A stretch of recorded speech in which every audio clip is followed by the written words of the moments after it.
Lawrence அம்மா.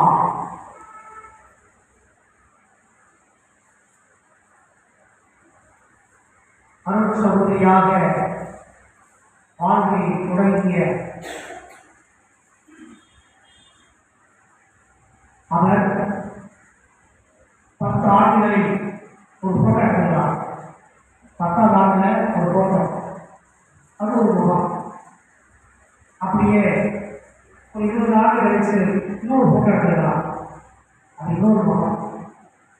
30 ஆண்டுகள் கழித்து ஒரு போட்டோ, அது வேறு ஒரு முகம். 40 ஆண்டுகள் கழித்து ஒரு போட்டோ, ஆசையை விட்ட பாருங்க, அது ஒரு முகம். 50 ஆண்டு பொன்விழா கொண்டாடுகிற போது ஒரு புகைப்படம், அது அப்படி ஒரு முகம். இப்போது நாம் பார்க்கிற இந்த முகம் அவர் அருள் சகோதரியாக பயணமிட்டு இந்த அகாவை சபையிலே 60 ஆண்டுகள் வாழ்ந்து வளர்ந்து இறைவனுக்கு நன்றி சொல்கிற இந்த வேளையிலே 60வது இந்த நிறைவு நாளை கொண்டாடுகிற இந்த விழாவில் அவருடைய முகம் விருப்பம் எனக்குரிய 6 முகங்களை அவர் கண்டிருக்கின்றார். 6 முகங்களில் எது சிறந்த முகம்? 10வது ஆண்டிலா, 20வது ஆண்டிலா, 30வது ஆண்டிலா, 50வது ஆண்டிலா, 60வது ஆண்டிலா என்று பார்க்கிற போது 6 போட்டோக்களில் சிறந்த முகம் எதுவென்று கேட்கிற போது ஒரு போட்டோ சொன்னார். அது 40வது ஆண்டுகளுக்கு முன்னாடி எடுத்த போட்டோ. அது அப்போது எடுக்கப்பட்ட போட்டோ. அந்த போட்டோ சிறந்த ஒரு புகைப்படமாக வைத்திருக்கின்றார். இங்கு எந்த முகம் சிறந்த முகம் என்ற ஒரு விவாதம் அல்ல, மாறாக அவர் 60 ஆண்டுகளில் எப்படிப்பட்ட உள்ளம் கொண்டவராக இருந்தார் என்பதுதான் இங்கே விவாதம். அவர் தொடங்கிய நாளில், பணி வாழ்வை தொடங்கிய நாளில் அவர் ஒருவேளை குழந்தை உள்ளம் கொண்டவராக தொடங்கியிருக்கிறார். குழந்தை உள்ளம் கொண்டவராக தொடங்கிய அந்த வாழ்க்கை இன்றைக்கு எப்படி மாறி இருக்கிறது என்று சொன்னால், கீழே தொடங்கிய அந்த குழந்தை உள்ளம் பணி வாழ்வில் ஆசிரியர் பணி, விடுதி பணி, நற்செய்தி பணி, தலைமை பணி என்று அது மேல்நோக்கி சென்று மறுபடியும் கீழ்நோக்கி வந்திருக்கிறது. இது தனது நெஞ்சு கட்டணமாக அப்படி சொல்லவில்ல.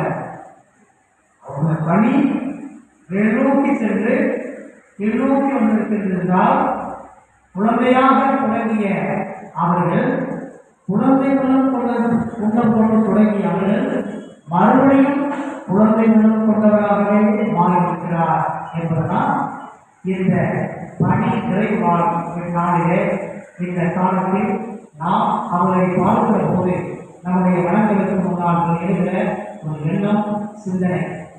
அப்படித்தான்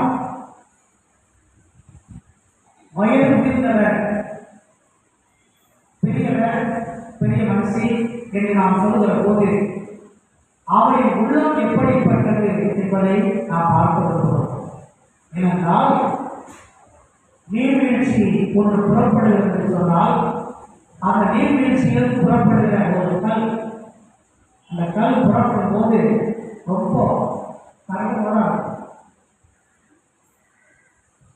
கோலமானால் அங்க நீட்டி இருக்கும். ஆனால் அது உருண்டு வருகிற போது, உருண்டு பிறகு வருகிற போது அந்த நீர்வீழ்ச்சியோடு நீரோடையோடு அது பயணப்பட்டு வருகிற போது அது மறுபடியும் புரண்டு கரடு என நிலையில் இருந்து பழிந்து போல மாறுகிறது. பழிங்காக மாறுகிற அந்த கல்லை பார்க்கிற மக்கள் எல்லாம் அதை நாம் அள்ளி எடுக்கிறோம்.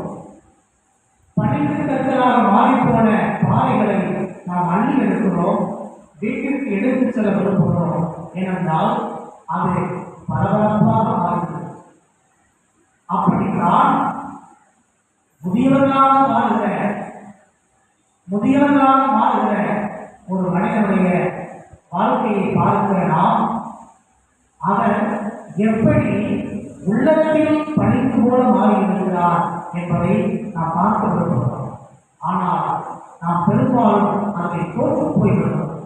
குடும்பத்திலே பார்க்கிறோம், தாத்தா பாட்டி எரிந்து விடுகிறதை நாம் பார்க்கிறோம்.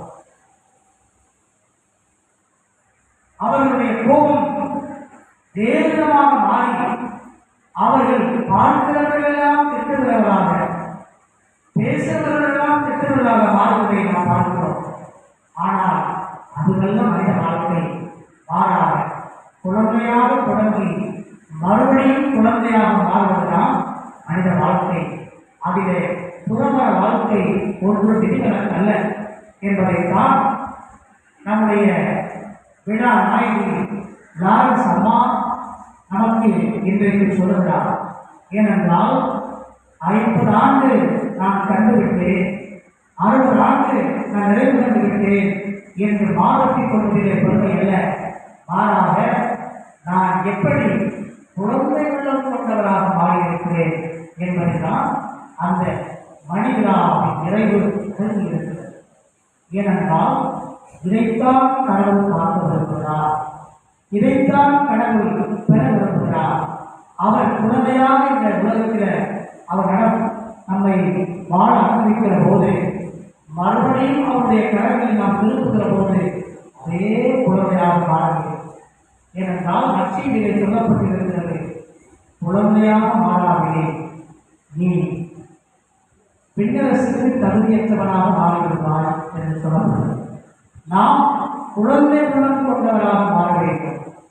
வயது ஆக ஆக நம்முடைய பயணம் ஆணவத்தின் பயணமாக அல்ல, தற்பெருமையின் பயணமாக அல்ல, சச்சரவுகளின் பயணமாக அல்ல, மாறாக நல்லுறவின் பயணமாக, அமைதியின் பயணமாக, மகிழ்ச்சியின் பயணமாக, சாந்தத்தின் பயணமாக, பேரமைதியின் பயணமாக, அது இறை சந்நிதியை நாடுகிற பயணமாக மாறுவதைத்தான் எல்லா நன்மைகளும் அடைந்திருக்கிறது. அதற்கு சான்றாக வாழ்ந்து இன்றைக்கு நன்றி கூட வந்திருக்கிறார் நம்முடைய அன்பு அம்மா லாரன்ஸ் அவர்கள். ஏனென்றால் கடந்த 1.5 ஆண்டுகளாக நான் அவரை பார்த்துக் கொண்டிருக்கின்றேன். அவருடைய முகத்தில் மகிழ்ச்சி, அவருடைய முகத்தில் புன்னகை, அவருடைய முகத்தில் மகிழ்ச்சியும் புன்னகை இருக்கின்றதால் அவர் எல்லாவற்றையும் குறித்து நிறைவு கண்டிருக்கிறார். அவர் எல்லா இடத்திலும் நிறைவு கண்டிருக்கிறார். ஏதோ ஒரு இடத்திலே அவருக்கு குறைவு, ஏதோ ஒரு இடத்திலே அவருக்கு பகைமை, ஏதோ ஒரு சூழலில் அவர் வேதனைப்பட்டிருக்கின்றார் என்றால் அவற்றையெல்லாம் மறந்துவிட்டு, அவற்றையெல்லாம் விலக்கிவிட்டு, அவற்றையெல்லாம் மாற்றிவிட்டு அவர் குழந்தையாக தொடங்கினேன், குழந்தையாக மாற வேண்டும் என்ற விதத்தினால் அவர் எல்லாவற்றிலும் நிறைவு, நிம்மதி, சந்தோஷம், மகிழ்ச்சி என்று அவர் பயணப்பட்டதால் இன்றைக்கு குழந்தையாகவே மாறி நன்றியின் பெருவிழாவிலே நம்மோடு இங்கே அமர்ந்திருக்கின்றார். அவரை வாழ்த்துகிற நாம் அவருக்கு நாங்கள் சொல்ல விரும்புகிறோம், அன்புக்குரிய லாரன்ஸ் அம்மா, நீங்கள் இறைவனில் நன்றியோடு தொடங்கிய இந்த வாழ்க்கை அவருக்கு நன்றியோடு முடிவடைய நீங்கள் காத்திருக்கின்றீர்கள். இதைத்தான் இந்த யூபிலி ஆண்டிலே திருத்தந்தை அவர் எழுதுகிற போது, யூபிலி ஆண்டின் மையக்கருத்தாக அமைவது எதிர்நோக்கின் திருப்பயணிகளாக நாம் வாழ வேண்டும் என திருத்தந்தை அவர்கள் ஒரு மடலை எழுதுகிறார்.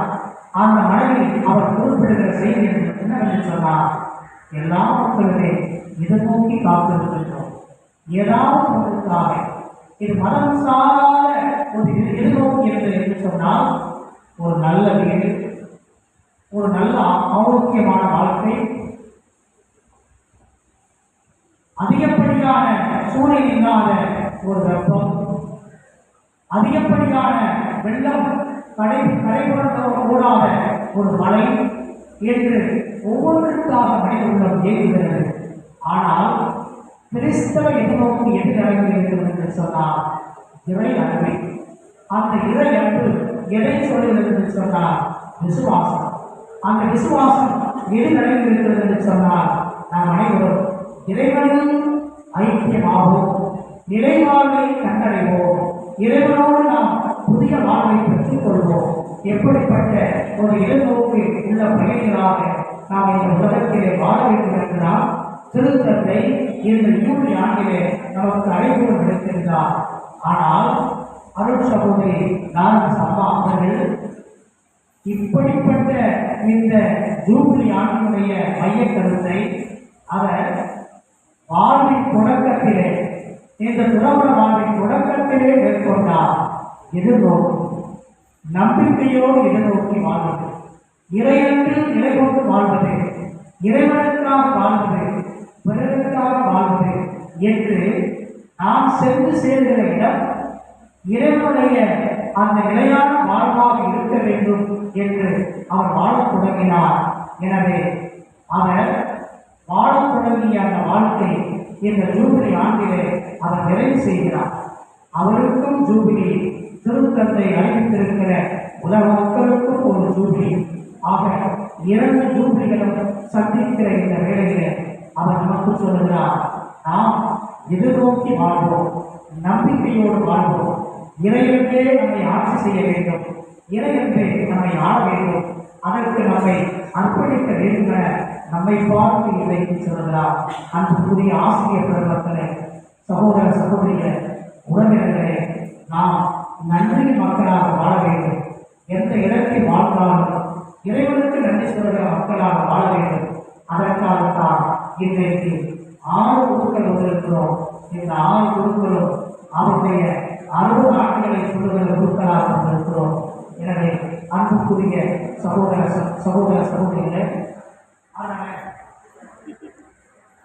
நாங்கள் 6 குழுக்களாக வந்து 60 ஆண்டுகள் 6 முகம் கொண்ட 60 ஆண்டுகளுடைய நிறைவை கொண்டாடுகிற சகோதரிக்கு நாங்கள் வாழ்த்து சொல்லுகிற வேலையில, அவருக்காக ஜெபிக்கிற வேலையில அவர் மறுபடியும் குழந்தையாக மாறி, இன்னும் குழந்தையாக மாறி கடவுளுக்கு நன்றி சொல்லி இருக்கிற இடத்திலே அந்த நன்றியை, அன்பை, விசுவாசத்தை, நம்பிக்கையை ஜெப வாழ்வின் வழியாக அவர் பரப்பி வாழ்ந்து எல்லா இடங்களிலும் மனப்பரப்ப நாங்கள் வாழ்த்துகிறோம். எல்லா நலமும் ஆற்றலும் இறைவன் உடல் நலத்தின் வழியாக, மனநலத்தின் வழியாக தந்து அவரை நிறைவான வாழ்வுக்கு அழைத்து செல்ல நான் செய்கிறோம்.